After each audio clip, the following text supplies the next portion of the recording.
Welcome to Family Gamer TV. We've got James Enright, Director of Prop Shop, who are just launching a new line of Star Wars replica pieces, but these are sort of identical to the sort of thing you'd see being used in the film. So we've got James here to tell us more about these.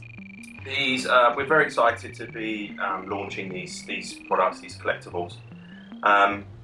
They are unique in the sense that Prop Shop was involved and lucky enough to be invited to manufacture the actual props for the show.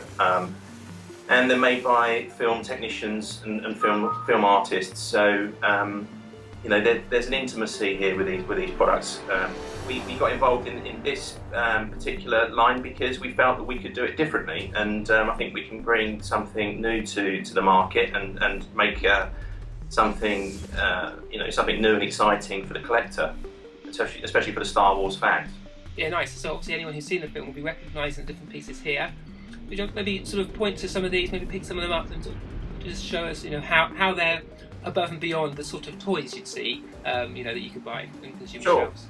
Yeah, I mean, I'm holding here Kylo Ren's saber hilt. It's made exactly the same way as the original were made. I'm holding it's very heavy. Yeah, you can tell it's got a weight to it. It's got a weight to it. It's very cold. It's metal, and it's also there's some very clever processes that are being used here. And the process was really, we would have digital modelers would create a digital model, we'd 3D print them, the printers would on a daily basis turn out different versions, and we would show JJ, and he would then reduce the parts down, and this would become, slowly but surely it became a refined design that he approved, and this is really what we've got. Again, this is the real thing here. Nice. And so, I mean, are there limited numbers of these that are going to be available? Certain items are limited. The Vader mounted mask here to my right is a limited production because of the way they're produced. Again, this item was actually a 3D printed item for the movie, and it was created. Really started life from a process point of view. It started life being sculpted in clay, and then that was digitally scanned, and then it turned into a 3D file, and then it was printed. So the actual thing on the screen that was shown is a 3D printed. It's actually the same file, so we're actually using the same 3D file to create this collectible. Nice. The team are very proud and have worked tremendously hard to create these props, and I think it's important to talk about the way they're packaged as well. That we use. Visually, the box it comes in, it's a wooden crate, and those wooden crates are the way we transport props around the film studio. So we've used the language of everyday film, our everyday job basically. We've used that language, we put it into these collectibles. The whole experience is really a studio experience. When you receive the box, there's a seal on the box that you have to break to get into the box. And then you get a beautiful piece of packaging, and inside the box is the actual prop itself, but there's also an authenticity medallion that you get with it. Every prop is chipped as well, so because they are so close to the original, we felt that it was necessary to microchip them and register them so they can't be passed off as the real thing. So I think yeah, it's all part. It's an experience. That's what we're trying to do. We're trying to create an experience when you receive one of these, and when you purchase one of these and you receive it. It's different. It's very, very different to what Prop Shop's been involved in, and we're immensely proud to produce this and present this. I can imagine some people not necessarily wanting to break the seal. Maybe some will stay in the box. Do you think? I think they will. Yeah, I think people will be buying twos. Yeah, one to keep close. Their attic. Yeah.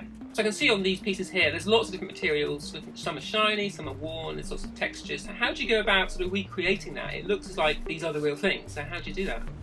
Yeah, I mean, so take Finn's helmet here, for instance. What we actually do during production, we've set up a scanning studio right next to the studio where they're filming, and in the downtime, the actors actually come into our body scanning rig and our head scanning rig in costume, and we capture their whole outfit, and that data really is primarily used for visual effects. But just before the cameras roll, there's always a touch up, or it's always something that happens to the surface of, especially this particular item, So it's very important that we actually take it from the set and scan it and actually capture the surface textures and markings and basically forensically copy it. So again, the mark making here and the blood marks are exactly the same. And that's interesting. So it's not just you've taken the original piece that's used in the film, but it's including all the sort of marks and knots that it may have picked up in production. Absolutely. So this, the saber there that's on our left, on your right, it looks like Luke's saber, but in the movie it's Rey's. Is that right? Yeah, I mean, everyone recognises it's Luke's saber, and we I think that, but in the movie, as the prop name was, this is Rey's saber, so we're calling it Rey saber.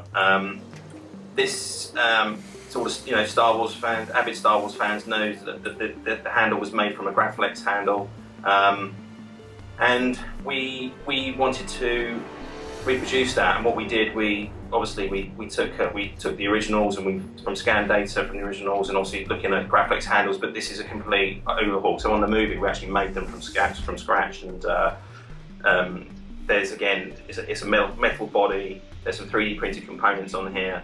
For such a simple thing, it's actually quite a complex object to make. Yeah, again, it's in line with what the actual prop was on the show. So very proud of this one as well. So that's great. It's different to what's out there. I know lots of Star Wars fans have probably got one of these already, but this is different. It's slightly it's aged differently. There's the band here that's in the middle is a different colour because of this, Star Wars in terms of a timeline. It's a lot older, so it's become a bit more of an antique than previous ones. Yeah, nice. Yeah. Cool. Well, thanks, James. It's really interesting to hear not only about these pieces here, but also the process that goes into it. I had no idea quite how much went into these replica props. So thanks for this access today. Yeah, I look forward to seeing these out there, and thanks for the opportunity.